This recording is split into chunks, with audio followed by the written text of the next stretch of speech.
So everyone, first Joker movie video in quite a while, and since I did my last one, which I think was around the time the second trailer came out, and of course I did another one on when we saw Thomas Wayne, Bruce Wayne and Martha Wayne leaving the theater in the trailer. I mean, click in the cards above if you missed those videos, if you want to stay up to date with everything. But today, a whole bunch of stuff has happened since that all came out back then. For example, Joker took home the Golden Lion Award at Venice Film Festival. To anyone's surprise, I don't really think so. So I think it will definitely be going to the Oscars for nomination. I think that's for sure. I mean, this is no surprise to me after I did do a whole video as to why I think Joker will be great months and months ago now. But that is not really a flex. That's just genuinely me saying that I think, and I've always thought that this movie would be a major success for DC. But also at the same time, with Venice Film Festival, there's been a bunch of stuff that has come out in terms of reviews. Now, initially, all of it saying, if anything, it's a masterpiece amongst all the other compliments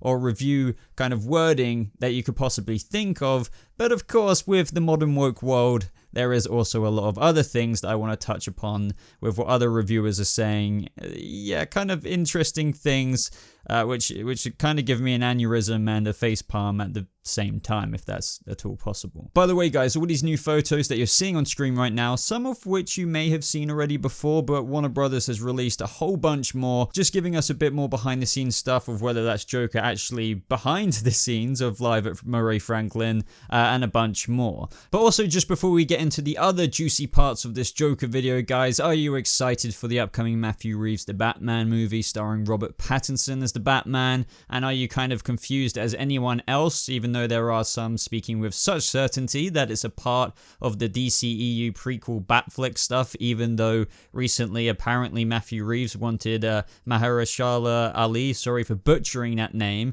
but as you guys know, that would be a race bend of Commissioner Gordon. But whether it's with all the news and confusing elements surrounding the Batman and how that connects, but also the success of this Joker movie, you may have heard the theories and whispers of how, well, maybe this could cross over with Matthew Reeves the Batman, just judging and how they could, I guess, incorporate the Joker with the time setting that film is in, and also Robert Pattinson's Batman being a kind of 90s Bruce Wayne in his formative years of being Batman. Well, guess what?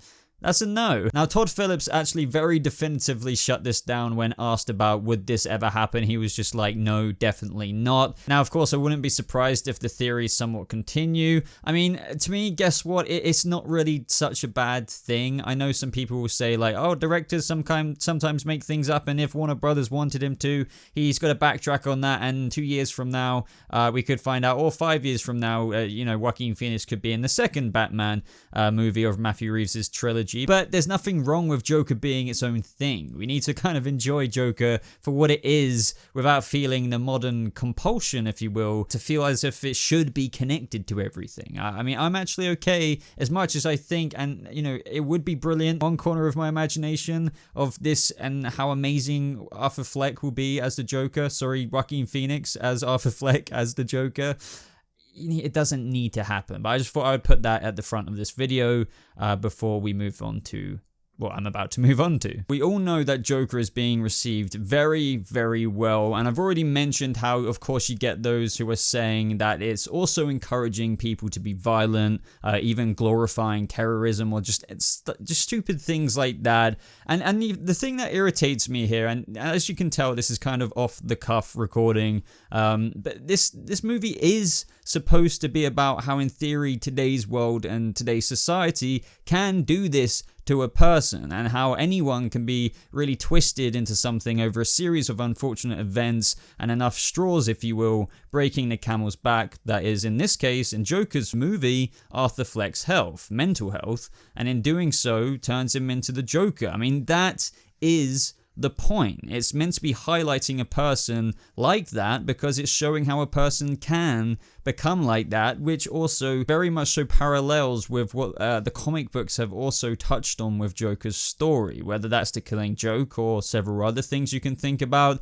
It does mirror a very decent origin that Todd Phillips has chosen to go with in this live action adaptation. I mean, to me, it makes perfect sense. I mean, do you guys know what I mean? Just in terms of those comments, I mean, I'm obviously paraphrasing here, but the similar ones to that encourages people or says that people with mental health automatically become a sick and twisted, murdering, psychopathic.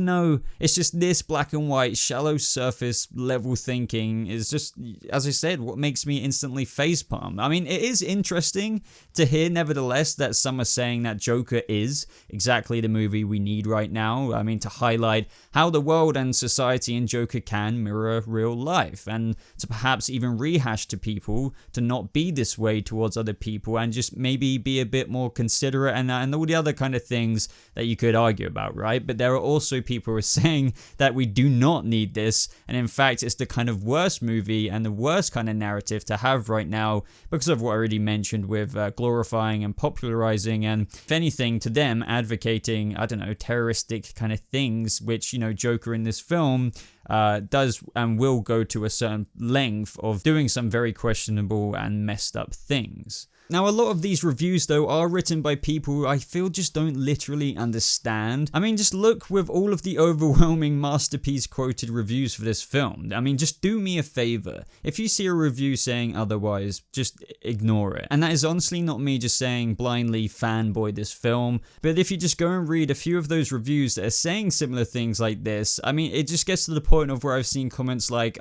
Joker was a bit too dark for me, the Joker is meant to be fun and not a villain. What? Do you even know the character? There are other reviews out there saying how there wasn't really much else going on. It just seemed to like follow this descent of Arthur Fleck, and it just kind of mainly follows him, and there isn't really all much of else going on in this film or anything else really that makes the movie great outside of Phoenix's performance. But it's just like, dude, this film is precisely that. It's a bloody character study of a man who is disregarded from society. So that is literally what this is meant to be. I just feel like, I mean, of course, maybe I'm getting a bit too frustrated with some of these things. With every single movie, you will have professional reviewers or critics who do give a negative, review. But at the same time, it's just astonishing to me how many people out there do not get what this film is meant to be.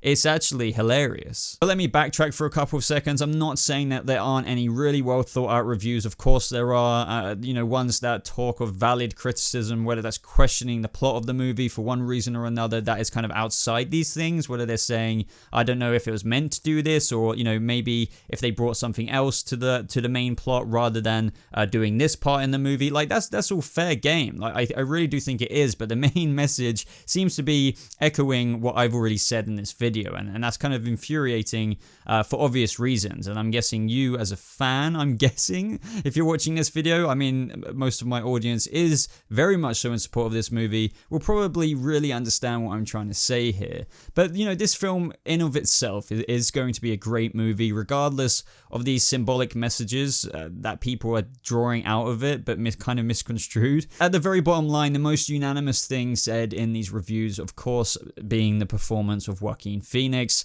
One of the things in my video why Joker will be great is because of Joaquin Phoenix. I mean, not only do I love the premise of this film, I love how this kind of style of film that is being birthed in DC now, setting a new precedent for DC films going forward, or if not comic book movies in general. It's just, from the very earliest days, I've spotted the absolute potential this has. And there's just definitely big success in these character study-esque films. I mean, liken that to Logan, if you will. I mean, it's not going to be that film wasn't as character study-esque as what Todd Phillips has done with Joker here, but there's clearly a market and there's clearly such potential in this. I mean, we really do need a DC Black label that continues to do this. I'm not really saying there isn't one, or even that there is. Like, Todd Phillips has spoken about this new label, this new Black label, but I don't think it's necessarily like this concrete thing. It's not like the DCEU or the MCU, but I definitely think this is the birth of something, and there should be more films coming out just like this, such as a Deathstroke character study film under this new potential label of DC Black that started with Joker, and it just carries on with characters that, directors and studios really feel as though they can bring to life, as well as what obviously Joker is going to do for DC. I honestly think it should go without saying that this is is the next step for a new flavor of comic book movies. I mean, not that we aren't going to continue shared universes, but there's already talk of how Joker will change the way DC does its movies in general. I mean, as I've just said, it might generally try and put a lot more emphasis into films like this now, because there clearly is, with the success of Joker having not even been released yet, and I just wholeheartedly agree with that. I mean, as controversial as it is tending to be now with the discourse that is happening over the movie, with the messages that are being taken out of it that I've already mentioned, it will nevertheless be a monumental success for DC. I mean, as I said, it already is, and I think, can you imagine? I would love to hear your guys' character recommendations for future, maybe Elseworld DC Black Label character study films. As I said, mine is probably Deathstroke, but think of all the other ones out there that they could do. This has been probably my highest anticipated movie of the year, and maybe that would have been Once Upon a Time Star Wars, but as big of a Star Wars fan I am, I think, you may understand why I'm not as hyped like a lot of other fans are for just generally, even if it's the last movie. Joker is something that from the get-go I always clocked on to, and now with the most recent buzz that has been spanning for quite a while now, it's just been something extremely exciting to cover, but not only cover, but just follow as a fan myself. But I would love to know what you guys are thinking of all of this going on with Joker's reception, like how it won the Venice Film Festival. Do you think it's going to go straight to a nomination at the Oscars? Do you think they're going to acknowledge this new flavor that is clearly being established for comic book movies? How do you just feel about those reviews? How do you feel about the amazing reviews, which for the most part they are, but you are one by one now, whether that's online, or if you're looking at the tomatoes like score going down percent by percent, you're getting the kind of questionable ones coming through the woodwork, which I just truly feel that I don't get it. As I said, with comments such as, Joker's meant to be fun, not a villain. I mean, I think that's a statement that's always going to haunt me to the rest of my DC fan days. Anyway, everyone, I hope you enjoyed this kind of rambly update video, if you will. I just wanted to give my updated thoughts on what's happened since Venice Film Festival and what the movie's looking like as of today. Sorry there was no face cam or anything like that. It was a bit more of a to the point rambly video, if you know what I mean, with my pure unfiltered thoughts. But yeah, if you enjoyed it, leave a like on it, subscribe for more updates like this, or just comic book nerdy videos in general. And thank you so much for watching. Hope you have a lovely rest of your day, and I'll see you in the next video. Goodbye.